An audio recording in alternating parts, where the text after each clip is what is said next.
नमस्कार साथियों। तो आज है 29 दिसंबर 2024। कल 30 दिसंबर मंडे से एक नया ट्रेडिंग वीक शुरू होने जा रहा है। तो बात करेंगे इस वीडियो में शेयर मार्केट से रिलेटेड बहुत सारे important and latest update share करूंगा आपके साथ।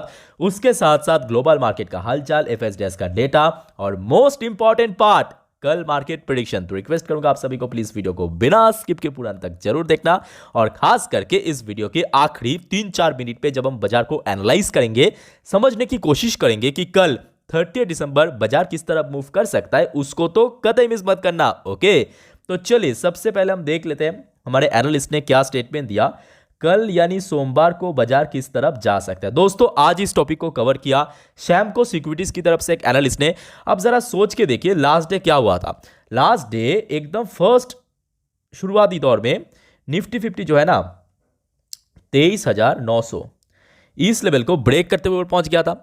रेजिस्टेंस मिला, सस्टेन नहीं कर पाया, फिर से नीचे आके क्लोजिंग दिया। बट इस बार थोड़ा डिफरेंट था बिकॉज लास्ट 3 दिन पे मतलब आपके बृहस्पतिवार, मंगलवार, सोमवार 23,800 को डिफेंड नहीं कर पा रहा था, बार बार पहुंच रहा था, वापिस आ रहा था। मैं आपको एक बार समझा देता हूं प्रैक्टिकली। ये देखिए, ये दोस्तों लास्ट का ट्रेड आप देख सकते हो, फ्राइडे का ऊपर पहुंच गया था बट नीचे की तरफ आया भी, बट डिफेंड कर लिया 23,800।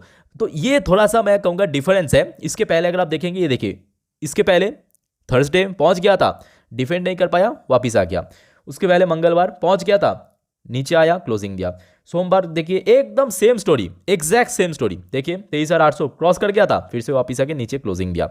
बट लास्ट डे क्या हुआ था, एक्चुअली डिफेंड कर लिया 23,800 को, सक्सेसफुली डिफेंड किया। और मोस्ट इंपॉर्टेंटली यहां पे देखिए इंट्राडे लो टच किया। तो जिसके ऊपर बेस करके हमारे एनालिस्ट ने ये कहा कि देखिए अभी ऊपर जो है 23,900 से लेकर 24,000 नेक्स्ट हडल है, मतलब रेजिस्टेंस है। अगर इसको ब्रीच कर लिया तो लगभग 24,500 की तरफ बढ़ सकता है। और इनकेस अगर थोड़ा सा कमजोरी दिखाई देता है लास्ट कुछ ट्रेडिंग डेज पे, जहां पे बार बार सपोर्ट मिला था, यानी 23,700 से लेके 23,600, यहां पे एक अच्छा सपोर्ट मिल सकता है निफ्टी को। ठीक है, वैसे दोस्तों आप लोगों को क्या लगता है कि कल सोमवार बाजार किस तरफ जाएगा? जो भी आपको लगता है प्लीज बताइए फटाफट कमेंट करके कमेंट बॉक्स में। ओके, देखिए सेम टॉपिक को कवर किया मनी कंट्रोल के वेबसाइट में। दूसरे एक और एनालिस्ट ने अपने एक पॉइंट ऑफ व्यू रखा, technical view. Nifty starts January FNO series on higher note, resistance lies at 24,000 to 24,200। तो इनके अकॉर्डिंग देखिए नेक्स्ट जो रेजिस्टेंस है, क्योंकि लास्ट डे जिस लेवल की जिक्र आपको मैं अभी किया 23,800, उसको सक्सेसफुली डिफेंड किया, ऊपर आके क्लोजिंग दिया। तो इनके अकॉर्डिंग 24,000 से लेकर 24,200 जो कि जनवरी एफएनओ सीरीज में पहुंच सकता है इस लेवल तक। ठीक है, खैर इस बारे में आगे हम डिस्कस करेंगे, देखते जाइए वीडियो की आखिरी मिनटों तक। बट सबसे पहले दोस्तों कुछ इंपॉर्टेंट इकोनॉमिकल डेटा आपके साथ मैं शेयर करूँ। जैसे कि लास्ट डे फ्राइडे के दिन आउट हुआ भारत की विदेशी मुद्रा भंडार तो धीरे धीरे कम होता जा रहा है। फॉरेक्स रिजर्व देखिए डाउन हुआ है इस बार 8.4 बिलियन डॉलर, जो कि ड्रॉप होके 644.39 बिलियन डॉलर पे पहुंच चुका है, जो कि अपना ऑल टाइम हाई से तकरीबन 60 बिलियन डॉलर दोस्तों ड्रॉप हो चुका। अब देखिए ये कोई नया बात नहीं है, लगातार हमने देखा इंडियन करेंसी, इंडियन रुपी की वैल्यूएशन ड्रॉप होता गया, जिसके चलते सेंट्रल बैंक को स्टेबल रखने के लिए यूटिलाइज करना पड़ रहा है। बट आज दोस्तों, आज यानी 29 तारीख को एक बढ़िया डेटा आउट हुआ खुद सरकार की तरफ से। अब आप देख सकते हो सोर्स क्या है, कॉमर्स मिनिस्ट्री डेटा। किस चीज का data? India's export to Australia up 64.4% in November. दोस्तों सारे रिकॉर्ड तोड़ दिया इस साल का। जैसे कि मैं वीडियो की टाइटल में मेंशन किया ना कि ये डेटा ने सब रिकॉर्ड तोड़ दिया। ये डेटा दोस्तों, एग्जैक्ट ये डेटा, भारत और ऑस्ट्रेलिया के भीतर जो एक्सपोर्ट है वो इस बार ईयर ऑन ईयर बेसिस पे 64.4% इंक्रीज हुआ नवंबर महीने पे। अपने आप पे बहुत अच्छी बात है। आप पूछेंगे इसमें अच्छी बात क्या है? देखिए एक्सपोर्ट बढ़ा है, यहां पे आपको सब समझ जाना चाहिए। एक्सपोर्ट मतलब क्या? बाहर बेचा है, तो मतलब विदेशी जो मुद्रा है डॉलर, क्योंकि इंटरनेशनल ट्रांजैक्शन आज भी आप देख लीजिए 80% क्या होता है, डॉलर में होता है। डॉलर आया है भारत में, बेचा है सामान, डॉलर आया है। जब इंपोर्ट होता है तब क्या होता है? डॉलर को यूटिलाइज करना पड़ता है। क्लियर हो चुका ना? इंपोर्ट जितना कम होगा एक्सपोर्ट बढ़ेगा, वो अच्छा होता है भारत के लिए या कोई भी देश के लिए। एक्सपोर्ट बढ़ना चाहिए। ठीक है, तो ये दोस्तों आज एक बहुत ही वाइटल डेटा आउट हुआ, जो कि कॉमर्स मिनिस्ट्री डेटा, एकदम ऑफिशियल डेटा सरकार द्वारा। अच्छा, नेक्स्ट इंपॉर्टेंट आप देखिए, एक एनालिस्ट है एंजल वन की तरफ से, इनके तरफ से कुछ स्टेटमेंट दिया। Only global factor can stop Sensex from hitting record high in 2025। तो ये भाई साहब काफ़ी ऑप्टिमिस्टिक, काफ़ी एग्रेसिव है मार्केट को लेकर। चलो ठीक है, कोई दिक्कत नहीं, हो जाएगा। आप देखिए डिपेंड करेगा यहाँ पे इन्होंने जो सारे शब्द यूज़ किया ना, मैं भी एग्री करता हूँ, क्योंकि आज के डेट में जो भी इशू चल रहा है वो ग्लोबल फैक्टर्स की वजह से ही चल रहा है। आप देख लीजिए, मिडिल ईस्ट में टेंशन हो गया, ऑस्ट्रेलिया में अभी सत्ता परिवर्तन, सॉरी यूएस में सत्ता परिवर्तन हुआ, आपके रशिया यूक्रेन लास्ट 3 साल से झगड़ रहा है ना। तो कहीं ना कहीं जो भी हो रहा है वो तो ग्लोबल फैक्टर्स की वजह से हो रहा है, और आशा रखता हूँ कि सब कुछ धीरे धीरे न्यूट्रलाइज होता जाएगा। अच्छा, नेक्स्ट इंपॉर्टेंट अपडेट है, ओहो हो, आज एक और इम्पॉर्टेंट अपडेट डिलॉट्स की तरफ से ये फोरकास्ट किया है इंडियन इकोनॉमी के ऊपर, Indian economy to grow 6.5% to 6.8% in financial year 25। तो basically present scenario, present condition के ऊपर बेस करके थोड़ा सा आप बोल सकते हो कट किया है, बिकॉज इसके पहले हमने देखा था 7% के ऊपर फोरकास्ट किया था। अब देखिए लगातार सीपीआई इन्फ्लेशन बढ़ता गया, जीडीपी ग्रोथ रेट ऑलरेडी हमने देखा लास्ट क्वार्टर 2 में थोड़ा सा फॉल किया था, तो जिसके ऊपर बेस करके इनके द्वारा भी थोड़ा सा कट किया है, आरबीआई ने भी किया, ऑलरेडी हमने देखा है, और भी बहुत सारे ब्रोकरेज ने कट किया। By the way, next important update आपके एंटिक स्टॉक ब्रोकिंग की तरफ से। एंटिक स्टॉक ब्रोकिंग एक domestic brokerage company, fall in defence stock offer and opportunity मौका। ऑलरेडी मैं ये खबर तो मैं कल सेम टाइम की वीडियो में शेयर किया था, डिफेंस के ऊपर एक इंडिविजुअल वीडियो में जब आप लोगों के साथ डिस्कस कर रहा था। तो एक्चुअली यहाँ पे सामने बजट है, और बजट के ऊपर बेस करके और प्रेजेंट सिनेरियो को बेस करके एक्चुअली एंटिक स्टॉक ब्रोकिंग की तरफ से ये रिकमेंडेशन या आप बोल सकते हो ये स्टेटमेंट दिया है निवेशकों के लिए, ठीक है। बिकॉज आज की डेट में फिर से देखिए बांग्लादेश, पाकिस्तान, चाइना, चारों तरफ कहीं ना कहीं गर्मा गर्मी बढ़ चुका है भारत को लेके। अच्छा, लास्ट डे की बात करें, ग्लोबल मार्केट फटाफट देख लेते हैं। डॉ जोन्स की closing very very critical level पे हुआ था, यानी 43,000 इसके नीचे हुआ था। इसके अगर ऊपर थोड़ा सा भी ऊपर हो जाता ना, बढ़िया रहता, बहुत शानदार रहता, पर इसके नीचे हुआ, वो भी 0.77% गिरावट के साथ। नैस्डैक कंपोजिट की बात करें, इस पर भी आप देख लीजिए लगभग 300 पॉइंट से ड्रॉप। ऊपर से ये जो 20,000 को लास्ट कुछ दिनों पे डिफेंड कर रहा था ना, 20,000, हाँ 20,000 को, उसको भी लास्ट डे क्रॉस कर लिया, 1.5% नीचे आके क्लोजिंग दिया। तो कल मैं कहूँगा आप लोगों को ना एक काम करना, आईटी स्टॉक्स को नज़र रखिए, ठीक है, आईटी सेक्टर, बिकॉज सामने देखिए ओथ सेरेमनी है आपके ट्रम्प चाचा की, तो कुछ भी हो सकता है, नज़र रखिए, ठीक है। अच्छा, 10 साल की बॉन्ड डील की बात करें, ये तो लगातार बढ़ता जा रहा है, जैसे जैसे यहाँ पे रिपब्लिकन पार्टी की सरकार बनता जा रहा है, मतलब नज़दीक है, तब तक देखिए यहाँ पे बढ़ता जाएगा, आगे भी बढ़ सकता है। और इसका पूरा का पूरा परिणाम ना केवल इंडियन करेंसी बल्कि पूरे के पूरे करेंसी, मतलब सारे करेंसी में देखने को मिला है, सिर्फ इंडियन करेंसी नहीं। ब्रेन क्रूड फिर भी स्टेबल है, और इंडियन करेंसी देखिए, इंडियन रुपी कहाँ से कहाँ पहुँच गया, मतलब इतना मूवमेंट देते थे। तो ये जो मूवमेंट हुआ है ना, सिर्फ कुछ महीनों की बात है, ये देखिए सिर्फ कुछ महीने की बात है। सितंबर कहाँ पे था और अभी देखिए कहाँ पे है, 2% ज़्यादा मूवमेंट हुआ। ये जो आपको, ये जो देखिए सितंबर से लेके, सितंबर हो गया, अक्टूबर, नवंबर, तो मतलब यहाँ पे लगभग 3 महीने के अंदर यहाँ से यहाँ पे पहुँच गया, जो कि लगभग 2 साल लग जाता है। ये 2% मूवमेंट, आपको ये मत सोचना ये 2% मूवमेंट हो जाता नहीं, ये करेंसी है, करेंसी मार्केट में 2% मूवमेंट भी कभी कभी 2-3 साल लग जाता है, ठीक है। तो ये बहुत कंसर्निंग वाली बात है।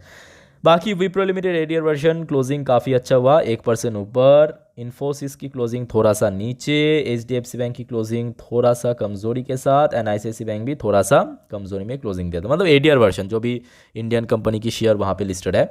बाकी बात करेंगे भाई, गिफ्ट निफ्टी सॉलिड क्लोजिंग दे दिया, यहाँ पे आप देख सकते हैं 27 तारीख का मतलब क्लोजिंग की समय का डेटा है, और gift Nifty last time closing दिया था 23,971 पॉइंट पे, मतलब लास्ट डे जहाँ पे निफ्टी 50 क्लोजिंग दिया था इंडियन मार्केट में 23,813 पॉइंट पे, और यहाँ पे क्लोजिंग हुआ था गिफ्ट निफ्टी की 23,971 पॉइंट पे।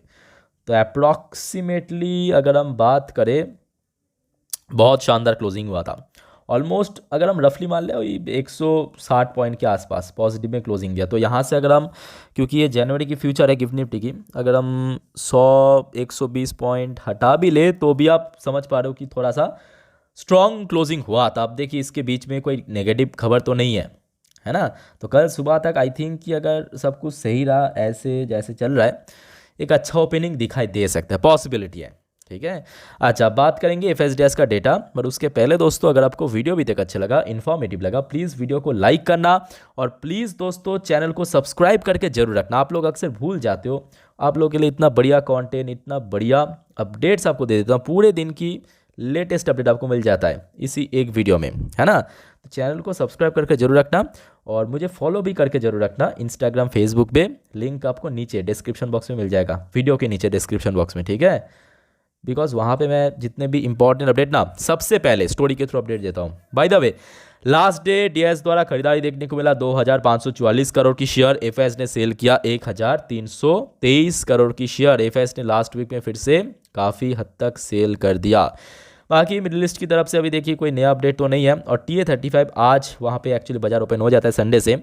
TA35 में क्लोजिंग आज थोड़ा सा कमजोरी के साथ हुआ, कोई बहुत ज़्यादा भी नहीं बट थोड़ा सा कमजोरी था। ऑलमोस्ट पूरा दिन 0.24% नीचे आके क्लोजिंग दिया। बाय द वे, अब चलिए मैं आपको मार्केट एनालिसिस वाला पार्ट के ऊपर लेके चलता हूँ। सामने मैं ओपन कर लिया निफ्टी 50 की लास्ट 3 महीने की कैंडलस्टिक चार्ट पैटर्न। अब जो बात मैं आपको बताने जा रहा हूँ बहुत ही अच्छे से सुनना, ध्यान से ऑब्जर्व करना हर एक पॉइंट को, ठीक है, नोट कर लेना। सबसे पहले कल इंडियन मार्केट ओपन होने से पहले डॉ जोन्स की फ्यूचर, नैस्डैक की फ्यूचर ओपन हो जाता है, उसको सिंपली ट्रैक कर लेना। तो नंबर 1 पॉइंट क्या होगा, डॉ जोन्स नैस्डैक की फ्यूचर ट्रैक करना है। दूसरा आपको सिर्फ 2 सेक्टर को ट्रैक करना और कुछ नहीं। एक तो मोस्ट इंपॉर्टेंटली बैंक निफ्टी, दूसरा आईटी इसीलिए क्योंकि लास्ट नाइट को हमने देखा था मार्केट गिरा था यूएस का। अच्छा, अगर हम बात करें निफ्टी 50 की तो देखिए निफ्टी 50 लास्ट डे एक तो डिफेंड कर लिया। मैं आपको और जूम करके दिखाता हूँ, ध्यान से देखना। अच्छा नहीं, 4 घंटे वाला दिखाता हूँ। ये देखिए, ये सही रहेगा, 4 घंटा, ठीक है। ये जो एक एक कैंडल है 4 घंटे को रिप्रेजेंट कर रहा है। अब ध्यान से देखिए, एकदम ड्रॉ कर करके आपको मैं दिखा रहा हूँ। ये एक जोड़ा कैंडल आपको दिख रहा है, ये फ्राइडे का, ये हो गया आपका थर्सडे का, बीच में बाजार बंद था, 25 दिसंबर था। ये हो गया आपका मंगलवार का, ये हो गया आपका सोमवार का। अब ध्यान से ऑब्जर्व कीजिए, सोम, मंगल, बृहस्पति, ये तीनों बार में रेजिस्टेंस कहाँ पे मिला था। ऑब्जर्व कीजिए, आप खुद ऑब्जर्व कीजिए, सीखिए कहाँ पे मिला था, 23,800 पे, ठीक। लास्ट डे उसी लेवल को डिफेंड कर लिया है ना, डिफेंड किया है और क्लोजिंग भी दिया उसके ऊपर आके। अब एक रेजिस्टेंस जब ब्रेक होता है वहाँ पे क्या बन जाता है, सपोर्ट बन जाता है। तो कल के लिए सबसे पहला सपोर्ट कहाँ पे बनेगा, क्या सीखने को मिला, 23,800 पे। ये हो गया कल के लिए सबसे पहला सपोर्ट जोन, क्लियर हो चुका है। क्यों, अच्छा इसके नीचे क्या, ये तो चलो ठीक है, एक बेस लेवल हो गया। इसके नीचे कहाँ पे, तो अगर आप ध्यान से देखेंगे ना, लास्ट कुछ ट्रेडिंग डेज पे सोम, मंगल, बृहस्पतिवार कहाँ पे सपोर्ट मिला था, रैंडमली 23,700, क्लियर हो चुका है। क्यों, तो यहाँ पे 2 सपोर्ट मिला, एक 23,800, दूसरा 23,700। अब बारी ऊपर की तरफ देखिए, लास्ट डे जहाँ पे इंटरडे हाई टच किया था, कहाँ पे इंटरडे हाई टच किया था, 23,950। ये दोस्तों नेक्स्ट रेजिस्टेंस, मतलब 24,000 के पहले 23,950 पे एक अच्छा हडल मिल सकता है। और इन केस इस हडल को ब्रेक करके पहुँच के ऊपर, तो उस केस में यहाँ पे आप देख सकते हो ब्लू कलर की लाइन वेट कर रहा है इसको रोकने के लिए, मतलब रेजिस्टेंस देने के लिए। तो यहाँ पे आप देख सकते हो नंबर कितना है, 24,64। तो ये लाइन कल तक यहाँ पे पहुँच जाएगा, यहाँ तक पहुँच जाएगा, यहाँ से ओपन होगा तो लगभग कितना, 24,000 समझ आ गया। ऊपर की तरफ देखिए, यहाँ पे मैं आपको फ्रेश करके लिख के देता हूँ, जो भी आपको मैं समझाया फ्रेश करके लिख के देता हूँ। सबसे पहले रेजिस्टेंस कहाँ पे है, लास्ट डे इंटरडे हाई 23,950। अगर इसको ब्रीच कर लिया सक्सेसफुली, नेक्स्ट 24,000। क्यों, अभी आपको दिखा दिया है ना, 4 घंटे की चार्ट पैटर्न पे 20 डेज की में सपोर्ट लेवल कहाँ पे, 23,800। क्यों, रेजिस्टेंस था, ब्रेक किया, बेस बन गया। दूसरा, लास्ट 3 दिन पे बार बार सपोर्ट मिला, 23,700, क्लियर हो चुका है ये निफ्टी 50 के लिए। अब बात करेंगे बैंक निफ्टी। बैंक निफ्टी को देखिए, बैंक निफ्टी के अंदर भी लास्ट डे थोड़ा सा मूवमेंट हुआ भले ही, बट बैंक निफ्टी दोस्तों ऊपर की तरफ ज़्यादा पहुंच नहीं पाया। और रैंडमली जहां पे लगातार 3, 4, 5 ट्रेडिंग डेज पे देखिए रेजिस्टेंस मिला, सेम लेवल कोई डिफेंड नहीं कर पाया, मिला रेजिस्टेंस मिला, फिर से वापस आ गया। ये कौन सा लेवल है, ये दोस्तों हो गया आपका 51,700। अगर इसको ब्रेक कर लिया ऊपर की तरफ, एक और लेवल प्रतीक्षा कर रहा है 51,900 के अराउंड, ठीक है, ये बैंक निफ्टी की। बट हाँ, बैंक निफ्टी ये बात भी सही है कि लगातार डिफेंड कर रहा है एक लेवल को। कौन सा लेवल को, 51,000 को। और खास करके लास्ट डे 51,000 के आसपास भी नहीं पहुंचा। मतलब यहाँ पे आप देख सकते हैं, ये जो एक कैंडल है ना उल्टा सा, ये दोस्तों फ्राइडे का कैंडल है। फ्राइडे की कैंडल ध्यान से ऑब्जर्व कीजिए, 51,000 का लेवल यहाँ पे है और शेयर मतलब निफ्टी बैंक निफ्टी सॉरी यहाँ पे अपने इंटरडे लो टच किया काफ़ी ऊपर, ठीक है। तो ये कुछ क्रूशल्स लेवल मैं आपको बता दिया। अब देखिए इस सबको अगर हम साइड में भी रखेंगे ना, अक्सर मैं देखता हूँ कि देखिए पोर्टफोलियो में अक्सर जो रिटेल इन्वेस्टर्स की PSU small cap mid cap, अब देखिए सामने बजट है तो मोस्ट प्रोबेबली एक अच्छा मूवमेंट तो आना चाहिए। अब देखिए बहुत सारे जियोपॉलिटिक्स, बहुत सारे ग्लोबल फैक्टर्स भी यहाँ पे काम करेगा। तो आशा रखता हूँ अगर इन सारे क्षेत्रों पे ठीक ठाक मूवमेंट हो गया तो पोर्टफोलियो देखिए एक अच्छा गेनिंग के साथ ही क्लोजिंग देगा, ठीक है। बाकी दोस्तों और कोई डाउट्स है कमेंट करके पूछिए, और जितने भी इंपॉर्टेंट अपडेट्स आएगा मैं आपको टाइम टू टाइम देता जाऊंगा। चैनल के साथ कनेक्टेड जरूर रहिए, सब्सक्राइब करके रखिए। मिलते हैं नेक्स्ट वीडियो पे, टेक केयर, बाय बाय।